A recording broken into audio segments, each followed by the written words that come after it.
So e-festival, it's about bringing together writers, local, international, together to pick their minds, to share their ideas.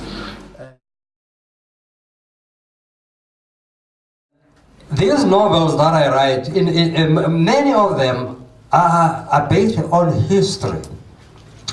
Things that happened, you know, a long time ago. But you see, the reason I'm interested in history is because we all come from somewhere. And for us to understand who we are and how we became who we are, it is very important to know where we come from, to know those things that have shaped us into who we are today. Because whether we like it or not, the past is always a strong presence in our present. We've been shaped by that past. And of course, we can only move forward when we have a clear understanding of where we come from and how we got to be here. It's the only way then we are able to map our way forward. Here at my grandmother's place, then we would be, you know, the storytelling that we ourselves became the storytellers. In the evenings, we would be gathering, you know, all the grandchildren sitting there. Then the grandmother would tell us her stories. But then also we would have to tell the stories. And most of the stories that we told were the traditional, you know, classical folk tale. Inganekwane. You see that? And these are stories, of course, that have been passed from generation to generation and to generation, like that. From telling the stories that we have learned from grandmother and other grandmothers, stories that have been passed from one generation to another, we then had to compose our own stories. In many instances, these stories that we composed would really be based or highly influenced by the folk tale that we were so familiar with. But those who were more creative amongst us would even come with much more contemporary, modern stories that were based on our own lives.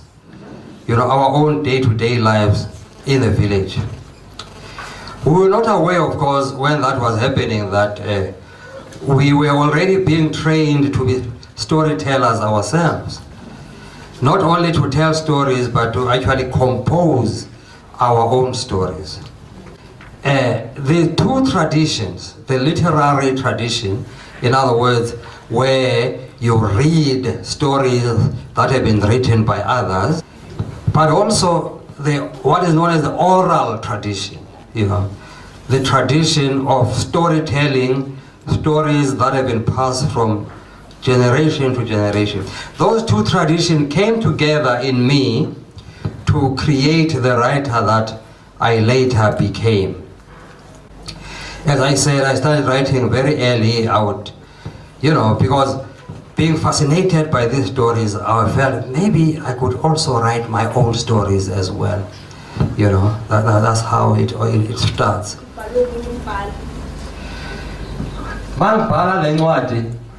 And then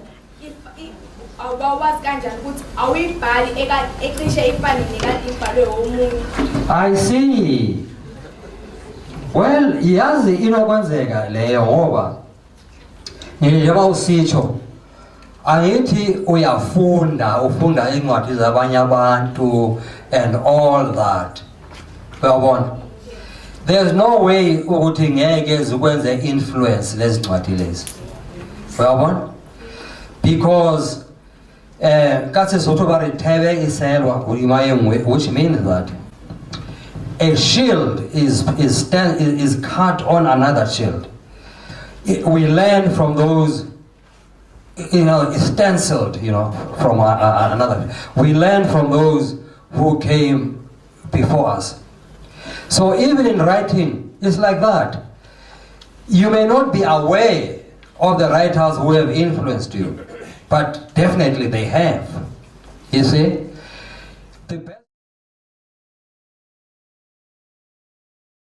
Heart and soul is the language that introduced the world to me. It's the language that introduced humanity to me. Abantu obabhalenayo bazoyimukela kanjani incwadi leyo. Kuke kwenzeke umuntu abhale ngesingisi mhlambe asho izinto eziqondwa amaZulu kuphela mhlawumbe.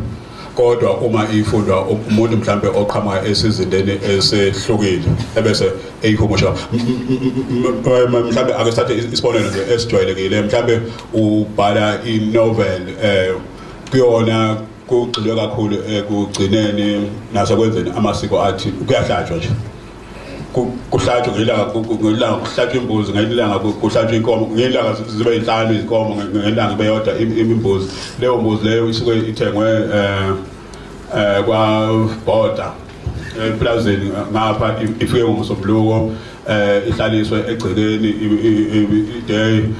isizwe ukuthi uhlale ukhala njalo kodwa ungenzi lutho bese kuthi hayi no ake ngibhale umdlalo womsakazo ozosakazwa mhlawumbe ukuze babone abantu ukuthi mhlawumbe umdlalo omuhle ungase ubhalwe kanjani. Ngakho-ke ukuphendula kokunye kimina kuba ukuthi yini engibona ukuthi ingase ibe umnikelo bese ngihalela ukuthi ibe khona nasesizulwini mhlawumbe okunye ngale kweminxa ehlukahlukene ngisho kwazona izinto okubhalwa ngazo ngoba enye inkinga enkulu ekhona ezincwadini zethu ukuthi zisuke zibhalelwe kakhulu izingane kubhalwe into obonayo ukuthi hayi akona into engathi mangixoxela umuntu omdala ofunda izincwadi ezindala zabantu abadala athi awuyazi inhleke loo nto kube sengathi uma ubhalela abantu abadala kufanele ubhale mhlawumbe izinto ezikhuluma ngocansi izinto uma wakho angeke ayifunde kanti kuyiphutha lelo ungabhala ngezindikimba ezinesindo kodwa usebenzise ulimi olujwayelekile ulimi wonke umuntu ozokwazi ukuthi alibhale. Ngakho-ke okunye ebengizikhathaza kakhulu ngakho ukubona ukufunda kakhulu izincwadi zesingisi nezesiZulu. The work of some gentleman called Nakanjani, who I believe is the most prolific post-apartheid Setswana novelist. And I asked Nakanjani, why did you decide to write in Setswana? And he said, because when I started writing, I only had standard 6 and my English was not good. And I decided to write in Setswana. And I think he's the most important Setswana novelist in the post-apartheid South Africa. And he had standard 6 when he started writing.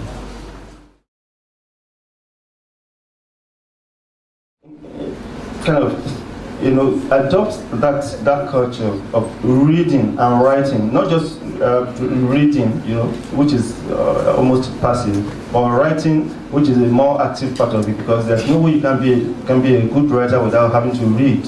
I can't write any poem, no matter short how it is, without really doing some research around the subject. And so they go together. You have to be able to read extensively everything that you come across, every printed stuff, and then write as a way of expressing yourself, as a way of letting off steam.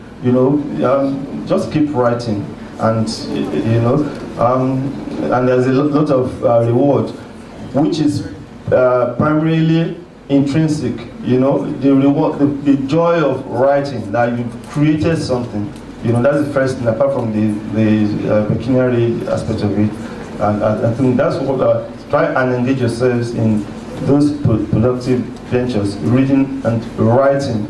And once you've written a poem about that subject, that's it. You let off that stream and that emotion, and then you are happier, and you move on from there. And so and then some other people pick that work and relate to it, and then maybe some will appropriate that work to themselves, and then others would learn from it and then well, who knows, could actually change one or two things in society. But at least we are doing things for posterity. And I think that's the main thing.